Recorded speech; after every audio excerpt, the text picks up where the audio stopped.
I am going to classify the whole economy into 4 sectors, just for our better understanding.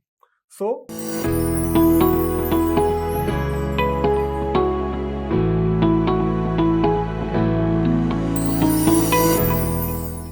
to understand economy in a better way, I am going to classify the whole economy into 4 sectors, just for our better understanding. So, 4 sectors of economy. 4 sectors of economy, just for better understanding. Government sector. Government. So, what all things come under government sector? All the public administration, defense, security forces, some infrastructure, all are part of government sector. Plus government production units, which are basically PSUs. So, government sector means all the defense, administration, security services, plus government PSUs. So, they are part of government sector. Second is private sector. Private. So, what all things are part of private sector? What constitutes private sector? Any entity, any business entity owned by private individuals. Any business entity, big or small, owned by private individuals will belong to private sector. For example, if there is a company called XYZ, if Vivek is the owner of this company, Vivek is owning this company 100%. So, Vivek is a private individual. So, this company XYZ will belong to private sector. NTPC, National Thermal Power Corporation, you know. Who owns NTPC? Government. Let's say 100%. So, since NTPC is owned by Government of India, so NTPC belongs to government sector. XYZ is owned by Vivek, so XYZ will belong to private sector. In the same way, Reliance Industries Limited, it will belong to private sector. So, all the business entities which are owned by private individuals, they are part of private sector. Third, household sector. Household sector. Now, can you tell me what is a household? A household, see, an individual or group of individuals who are living together and having a common kitchen, they constitute one household. If I am living with my wife and 2 children, then these 4 will constitute one household. If I left my parents and I am earning somewhere living alone, then I as an individual will constitute one household and my parents will constitute another household. So, households in general, an individual or group of individuals living together and having a common kitchen, they are called one household. In India, there are around 24 to 25 crore households. But what all sorts of things belong to household sector? When we say household sector, for example, in private sector constitutes of all private businesses.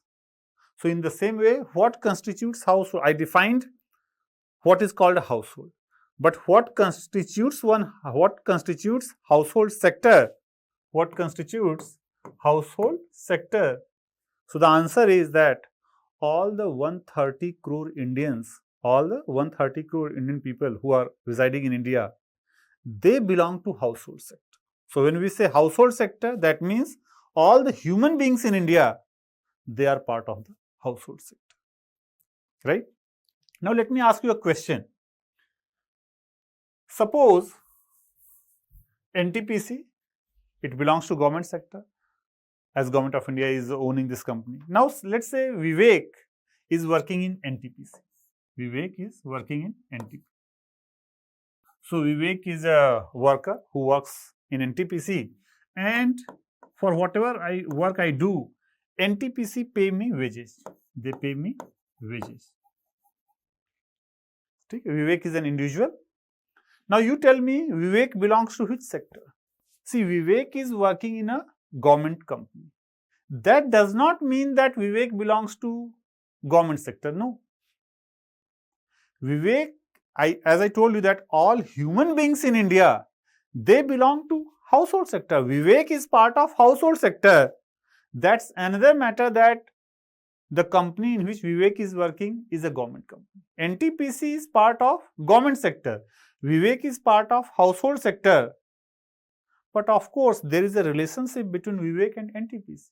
Vivek works for NTPC and NTPC pays wages to Vivek. But Vivek is part of household sector. I said that all the human beings belong to household sector. All the companies, business units owned by government belong to government sector. Right? So, remember this difference, that human beings belong to household sector just by working in a private company. For example, this is Reliance Industries Limited. This is Reliance Industries Limited. Mukesh Ambani. It's owned by Mukesh Ambani. So Reliance 100, let's say 100. Now Reliance Industries Limited belong to which sector? It is owned by a private individual, so it belongs to private sector. Mukesh Ambani belongs to which sector? He is a human being, so he belongs to household sector. But of course, Mukesh Ambani has put some money into RIL and RIL is paying profit to Mukesh Ambani. So these two, this is part of private sector, he is part of household sector. They are joined by a relationship. He has invested money, he is getting profit. But both are into different sector. Always keep this thing in mind. So, and then the fourth sector is external.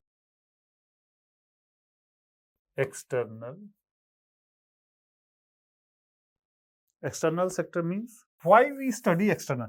When I am saying that the whole of Indian economy is divided into 4 sectors. So let's say this is Indian economy. It is divided into 4 sectors. So why external sector means whatever is external to India, that is external. Why we study external sector as part of Indian economy? Because the external sector impacts Indian economy. The external sector purchases goods from India. They sell goods into India. They send money into India. They take money out of India. So that's why we discuss the external sector also as part of Indian economy. So all the goods and services that is flowing outside India into India, money flowing outside India into India, that is basically we discuss under external sector of the economy, right? So for our better understanding, we divided the whole of economy into 4 sectors. Now, let me now focus broadly onto private sector. The other sectors we will be discussing later on, but let us start with the private sector because this is going to be of much more significance for your understanding. Of course, government sector will be taking later on. So, private sector. Let us understand